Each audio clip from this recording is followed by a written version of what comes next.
চৰকাৰে গাহৰি বজাৰ বহিৰাগত প্ৰতিষ্ঠানক গটোৱা কেন্দ্ৰ কৰি পৰ্বতঝোৰাৰ থলুৱা গাহৰি পালকৰ মাজত তীব্ৰ প্ৰতিক্ৰিয়া শেহতীয়াকৈ অসম চৰকাৰৰ পশুপালন আৰু পশু চিকিৎসা বিভাগে থাইলেণ্ডৰ এটি প্ৰতিষ্ঠানৰে চুক্তি স্বাক্ষৰ কৰাৰ পাছতে থলুৱা গাহৰি পালকৰ ক্ষোভ প্ৰকাশ এডভান্টেজ আছাম 2.0 গয়না লৈ গাহৰি উৎপাদন আৰু ব্যৱসায়ৰ বাবে স্বাক্ষৰিত এই চুক্তি এই সন্দৰ্ভত পৰ্বতঝোৰাৰ গাহৰি পালকে প্ৰয়োজনত ৰাজপথত আন্দোলন কৰিবলৈ বাধ্য হ'ব বুলি হুংকাৰ প্ৰদান কৰে ইফালে এই সন্দৰ্ভত প্ৰতিক্ৰিয়া প্ৰকাশ কৰিছে ৰাজ্যৰ পশুপালন আৰু মীন বিভাগৰ মন্ত্ৰী কৃষ্ণেন দুপালে থাইলেণ্ডৰ গাহৰি পালক অসমলৈ আহিলে অসমৰ একো ক্ষতি নহয় বুলি মন্তব্য প্ৰকাশ কৰিছে মন্ত্ৰীগৰাকীয়ে বৰং কৰ্মসংস্থাপনৰ সুযোগ বৃদ্ধিৰহে সম্ভাৱনা প্ৰকাশ মন্ত্ৰীগৰাকীৰ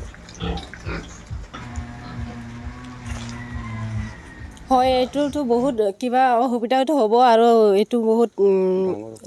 অন্যায় হ'ব এইটো নিজৰ দেহৰটো যদি আন দেহত যদি বিক্ৰী কৰা হয় এইটোতো বহুত অন্যায় হ'ব নিজৰ দেহৰ কিবাটো বস্তু নিজৰ দেহতে হ'ব লাগে উচিত মূল্যটো নাপাম আৰু এইটো চৰকাৰৰ এটা মই কিবা অনুৰোধ আছোঁ তাৰমানে এইটো যাতে আমাৰ লগত ট্ৰাইবেলৰ মাজতে থাকে যাতে মানে থাকে সেইবোৰ নিউজটো পাৰ পিছত আমি খুব আৱেগিক তাৰ কাৰণ আমি আজি ট্ৰাইবেলসকলে গাহৰি পুহি পেলাই নিজৰ আৰ্থিকৰ ক্ষেত্ৰত বহুত কিছু আমি হেল্প হৈ আছে এতিয়া যদি থাইলেণ্ডৰ কোনোবা কোম্পানীক যদি দিয়ে তেনেহ'লেতো ট্ৰাইবেলসকলৰ পেটে বাটে মাৰাৰ কাৰণে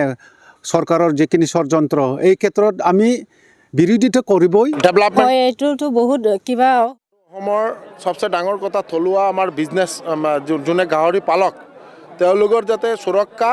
প্ৰদান কৰা তাৰ ব্যৱস্থা অক্ষৰে পালিত হ'ব আৰু মাননীয় মুখ্যমন্ত্ৰী এডভান্টেজ আছাম দ্বিতীয় যেটো অনুষ্ঠিত হ'ব প্ৰধানমন্ত্ৰী মহোদয় নিজে এইটো অপেনিং কৰিব 24 আৰু 25 আৰু 26 তো এই যে থাইলেণ্ডৰ ইয়াত যদি তেওঁলোকে যদি সেক্টৰ এটা কৰে যে লেয়াৰ ফাৰ্মিং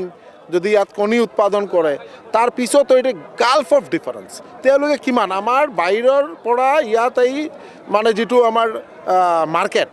এই মাৰ্কেটো আমাৰ বাহিৰৰ পৰা বহুত গাহৰি আহি থাকে বাহিৰৰ পৰা কণী আহে বাহিৰৰ পৰা আমাৰ চিকেন আহে আমাৰ ছাগলী আহে তা আমাৰ যাতে ইয়াত যাতে আমি নিজে উৎপাদন কৰিব পাৰোঁ আৰু আমি ইয়াৰ পৰা উৎপাদন কৰি আমি যাতে বাহিৰত ষ্টেটটো এক্সপৰ্ট কৰিব পাৰোঁ এই উদ্দেশ্যে মাননীয় মুখ্যমন্ত্ৰী মহোদয় বা আমি বা গোটেই ডিপাৰ্টমেণ্টৰ ৰাইজে মানে কাৰ্যকৰ্তাই কাম কৰি আছে এইটো কোনোবা মানুহে যদি পলিটিকেলাইজ কৰিব বিচাৰে এইটো বেলেগ কথা কিন্তু আমি কি চাওঁ আপোনালোকে কি চায় যে অসমৰ ডেভেলপ